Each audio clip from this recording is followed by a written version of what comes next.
Hey, it's Billy, and I'd like to welcome you back to the Cozy Pagan. Today, while we spend a little time in Stardew Valley, I want to talk about birthdays.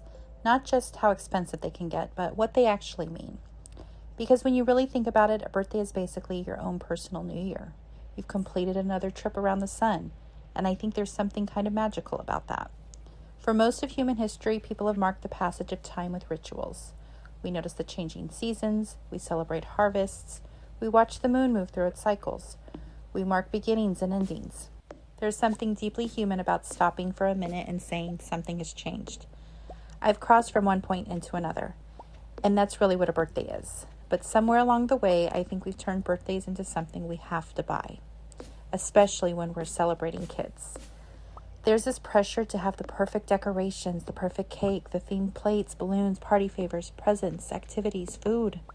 And suddenly, celebrating someone's existence has turned into a pretty significant financial event.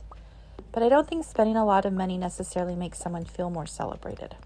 And Stardew Valley is actually a perfect example of this. Everyone in town has a birthday. There's no enormous party every time someone gets another year older. You look at the calendar, realize it's someone's birthday, find something they like, and give it to them. Sometimes it's something you grew yourself. Sometimes it's something you cooked. Sometimes it's a flower you found while wandering around, and sometimes it's a random vegetable that's been sitting in your backpack for 3 days. It's Stardew Valley. We don't ask questions. But the important part is that you remembered. You paid attention, and I think that's what makes real-life birthdays special too. Feeling remembered, feeling known, feeling like somebody thought about what would make you happy. So if money is tight, I think the first thing we can do is stop asking, how much am I supposed to spend?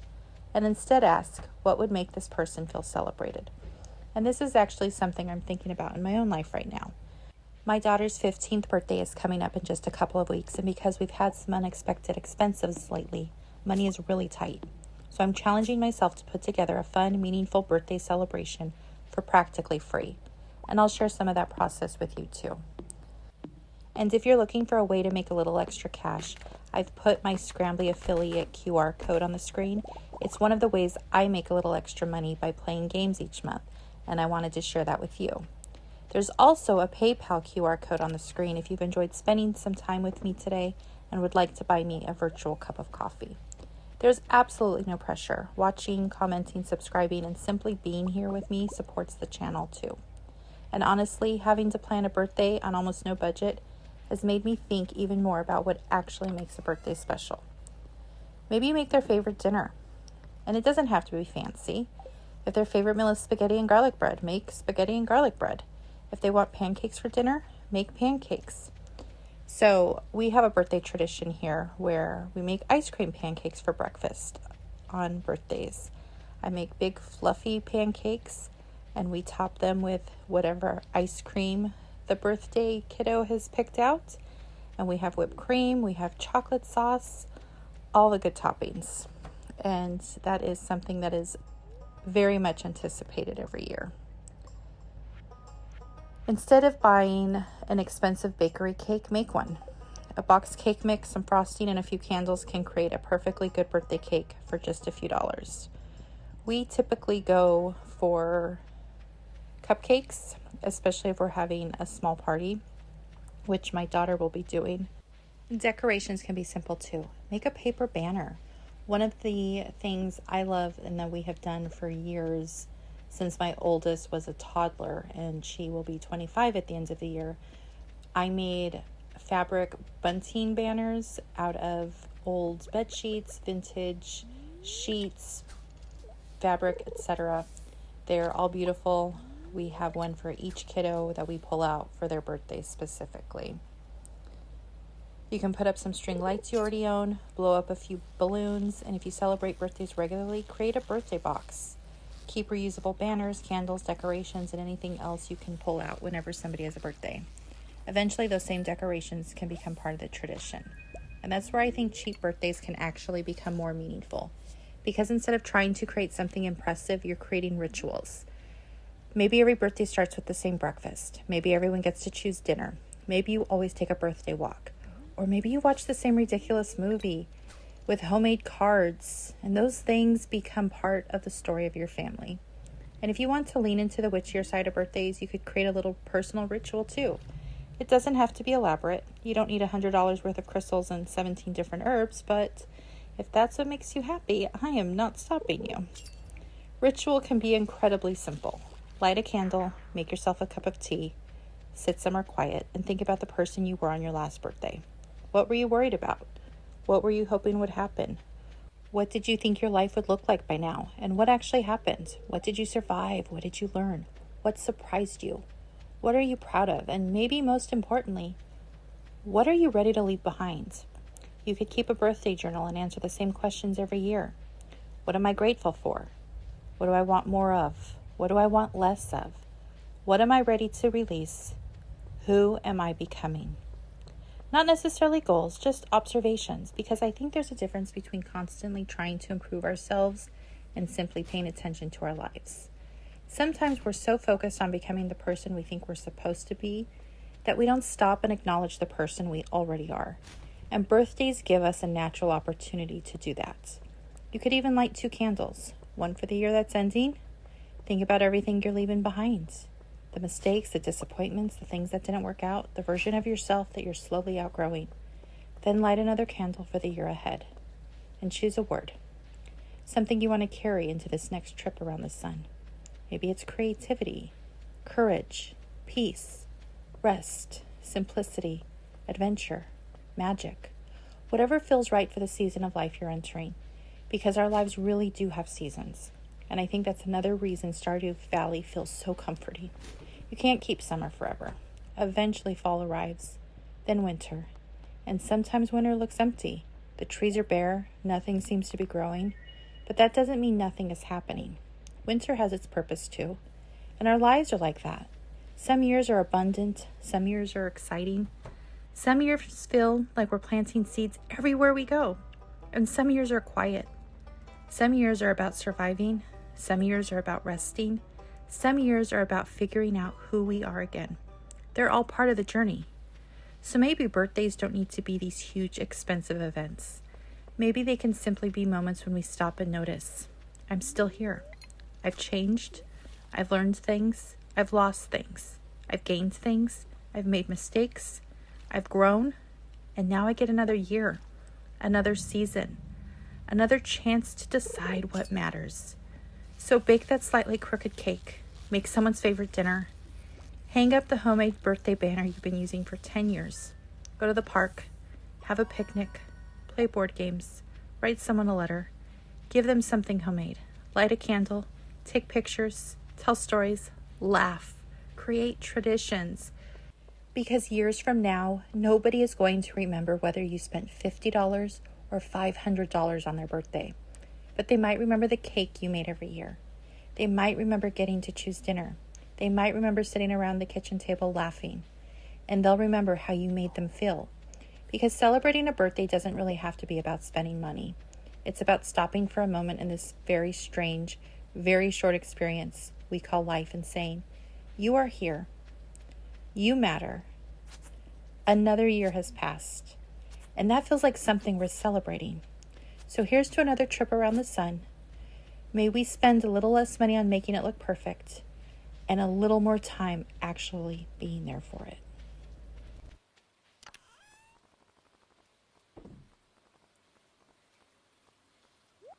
There's something that seems to creep into our thoughts every time another birthday comes around. The idea that by a certain age, we should have our lives figured out. You know, the imaginary timeline. By this age, you should know what you want to do with your life. By this age, you should have a career. By this age, you should own a house. By this age, you should be married. This is when you should have children. And by this age, you should be financially secure. And somewhere along the way, somebody apparently decided that we're all supposed to follow the same little checklist.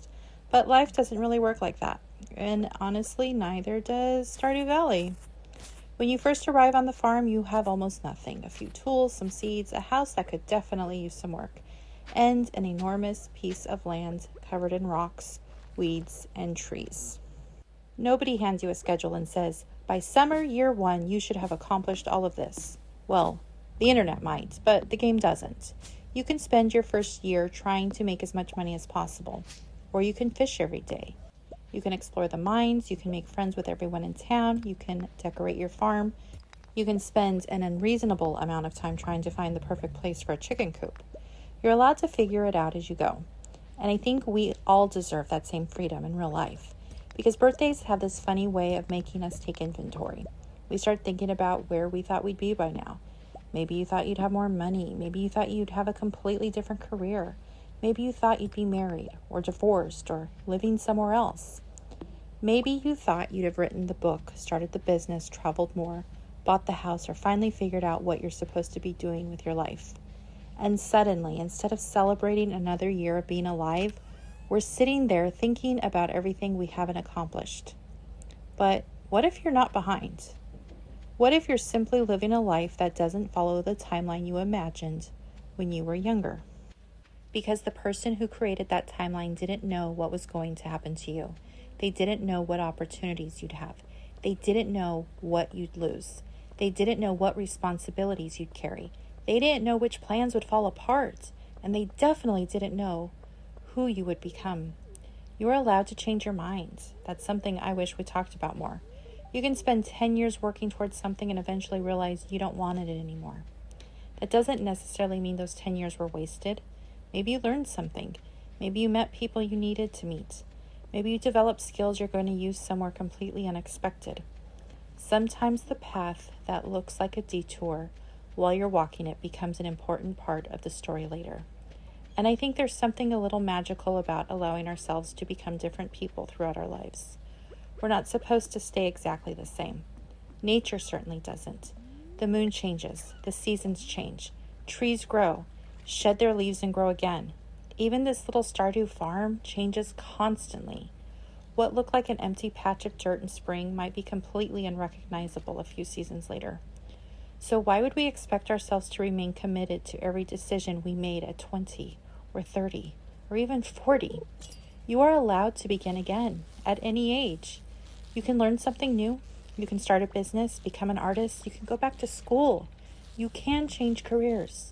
You can start making videos on the internet, even if you feel like everyone else started 10 years before you.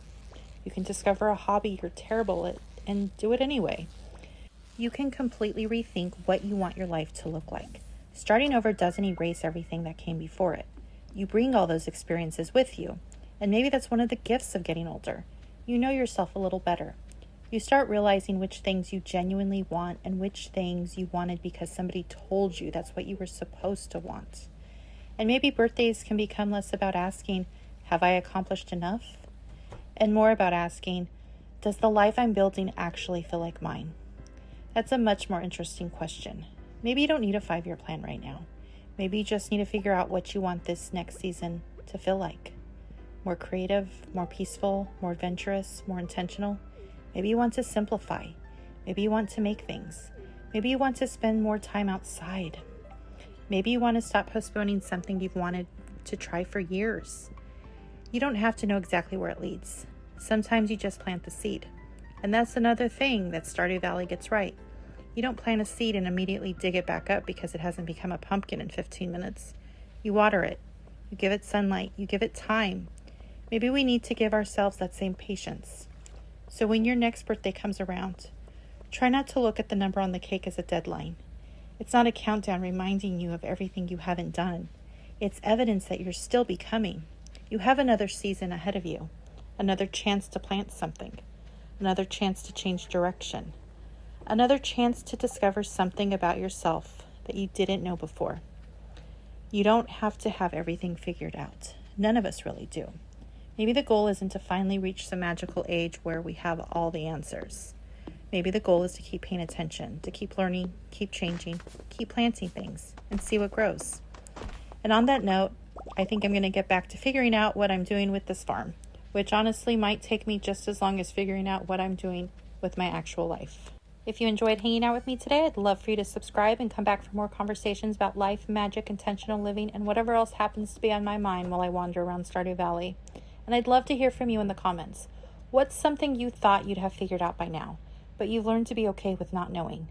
Until next time, take care of yourself, enjoy the season you're in, and remember, you still have plenty of seeds left to plant.